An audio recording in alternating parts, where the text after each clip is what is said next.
Assalamualaikum warahmatullahi wabarakatuh.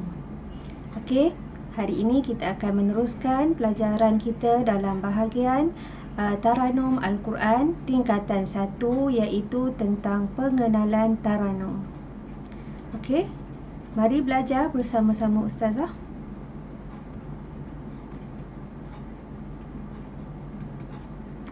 Okey, kita lihat yang pertama iaitu tentang standard pembelajaran.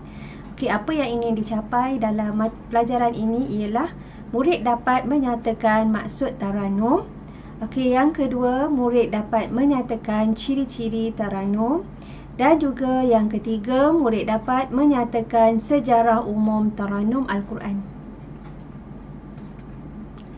Okey, apakah dia Taranum Al-Quran? Ya, Taranum Al-Quran ialah suatu ilmu seni alunan suara yang dipelbagaikan mengikut nada, rentak dan irama yang tertentu untuk menambahkan keelokan seni dalam bacaan Al-Quran. Okey, apakah dia ciri-ciri Taranum Al-Quran? Okey, ciri-ciri Taranum Al-Quran ada 3, iaitu nada, rentak dan irama. Okey, nada ialah tingkatan ataupun tekanan bunyi suara.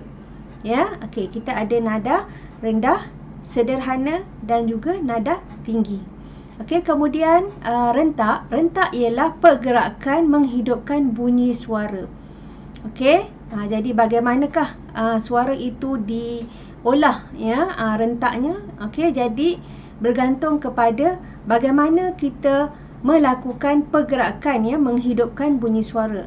Dan juga yang ketiga ialah irama. Irama ialah alunan ataupun bentuk bunyi. Ya, okey. Seterusnya, okey, sejarah umum Taranum. Okey, Taranum itu berasal daripada ilham ataupun bunyi-bunyian geseran kayu, ya.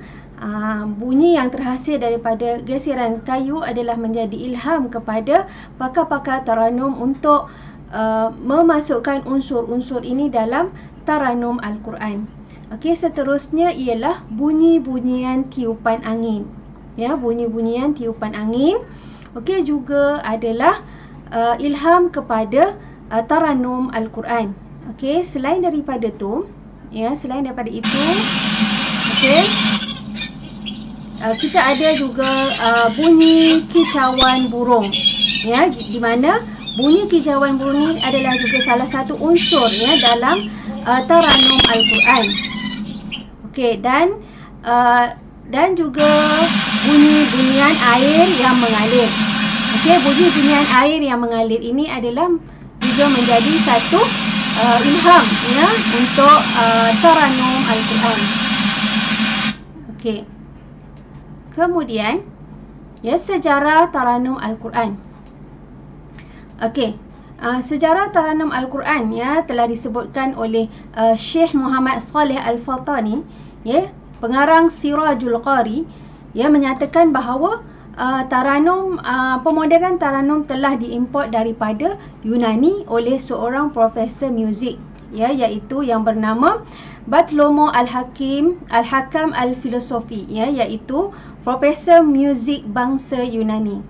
Okey, kemudian ia telah diolah dan juga telah diperbaharui oleh pakar muzik tempatan dari tanah Arab yang bernama Ishaq bin Ibrahim Al-Musalli An-Nadim. Okey, ya, sejarah Taranum Al-Quran, ya, terhasil daripada budaya masyarakat Arab itu sendiri, ya, di mana masyarakat Arab ini gemar, ya, mengalunkan lagu-lagu ketika bekerja, okey, ketika berjalan dan ketika berehat, ya. Okey, jadi lagu ataupun Taranum ini telah menjadi sesuatu yang sebati dalam diri masyarakat Arab. Okey, jadi, ya, sebenarnya bukan masyarakat Arab sahaja sebenarnya, kalau ikutkan seluruh dunia, ya, naluri manusia itu memang sukakan kepada muzik, ya, sukakan kepada keindahan, sukakan kepada sesuatu yang mengasyikkan. Okey, jadi dalam budaya Arab itu sendiri, telah adanya unsur-unsur taranum Al-Quran.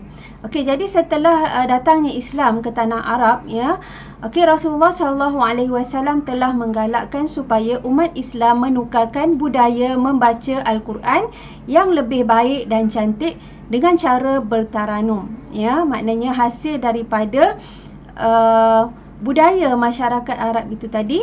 Jadi terhasillah, ya, taranum dalam pembacaan Al-Quran. Okey. Okey, kemudian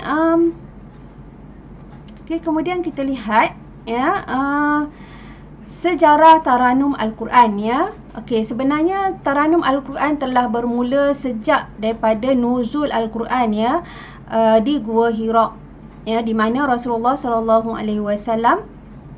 menerima wahyu yang pertama daripada malaikat Jibril. Okey, jadi pada waktu itulah, ya, pada ketika itulah juga, ya, malaikat mengajarkan Rasulullah, ya, dan juga Rasulullah mengikut bacaan malaikat Jibril dengan cara bertaranum. Okey, kemudian baginda menyeru umatnya agar membaca Al-Quran dengan bertaranum. Okey, bertazyin, ya, tazyin ni maknanya mengindahkan bacaan, dan juga bertahsin, ya, tahsin ni maknanya membaca dengan memperelokkan suara dari segi makhraj huruf dan juga tajwid. Okey, Rasulullah SAW telah memuji Abu Musa Al-Ash'ari dalam sabdanya, laqad utita mizmaran min mazamir ali Daud. Okey, sesungguhnya bertuahlah engkau telah dianugerahkan Allah Subhanahu Wa Taala dengan mizmar. Ya, mizmar ni ialah suara yang cantik dari jenis mizmar keluarga Nabi Daud, ya. Okey, rawahul Bukhari dan Muslim. Okey. Kemudian, ya, ada satu hadis, ya, riwayat daripada Sayyidatina Aisyah radhiyallahu anha, katanya, pada suatu malam, ya, saya bersama Rasulullah SAW mengintai dengar bacaan Al-Quran, ya, sungguh merdu dan cantik, ya, oleh sahabatnya iaitu Salim Maula Abi Huzaifah. Okey, setelah selesai bacaan Salim, Rasulullah SAW segera bersyukur dan berdoa, ya, puji-pujian itu khusus bagi Allah Subhanahu Wa Taala, Tuhan yang menjadikan dalam kalangan umatku orang yang seperti ini, iaitu Salim Maula Abi Huzaifah. Okey, seterusnya ialah ya, penerusan budaya taranum, ya.